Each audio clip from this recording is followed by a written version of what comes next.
Chris Hamblin back with you again with another edition here at ArizonaSports.com of College Hoops Coast to Coast. We take you around the world of college basketball, and I'm the college basketball insider, so I'll give you my inside takes on what happened this past week. 5 teams inside the top 25 lost on the road this week. 4 of them were blown out, including North Carolina. They get beat by 33 in Tallahassee to Florida State. It was a weird game for Carolina. They were never in it because they really were having troubles producing on the offensive end right now.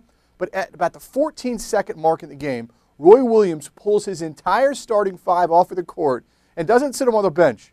He takes him to the locker room because he could tell the court was about ready to get stormed by the Florida State fans. So what does that mean? That means the 5 scrubs that are left out there have to battle their way through the crowd to get back to the locker room.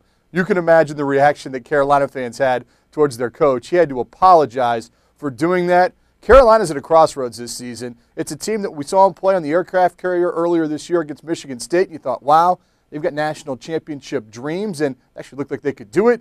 Losing to 33 points on the road to Florida State doesn't give me any confidence that Carolina can do it now. They need to check themselves as they get through ACC play and head into March. How about the Kansas Jayhawks in Allen Fieldhouse? Tough place to play? I'd say so. They've beaten the number 2, the number 3, and the number 22 ranked teams in the country so far at Allen Fieldhouse this season. That includes the win over number 3 Baylor this week. Kansas, it's hard to say what they are. I know they're really, really good in the half-court defensive end of the game. A huge test for them coming up at Texas on Saturday. First time they'll be tested on the road since they played in Maui earlier this year.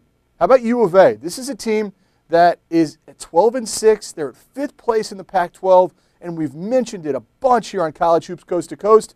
They've got to finish in the top 5 of the conference, the top 4 of the conference, in order to have a shot to go to the NCAA tournament. The next month for the Wildcats, most important stretch of their season, it will either send them to the NCAA or have them fall back to the NIT.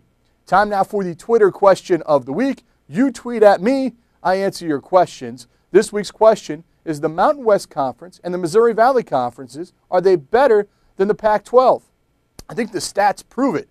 I mean, Missouri Valley, 1 team in the top 25. Mountain West, 2 teams in the top 25. Pac-12, 0 teams inside the top 25. That's right. A major BCS conference doesn't have anybody inside of the top 25. A sad state of basketball this year in the Pac-12.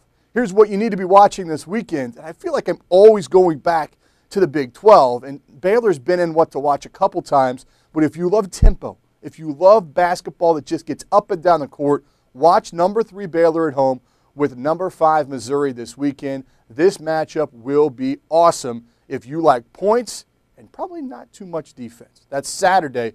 Check it out. Baylor hosting Missouri. Thanks for making us a part of your week again here at ArizonaSports.com.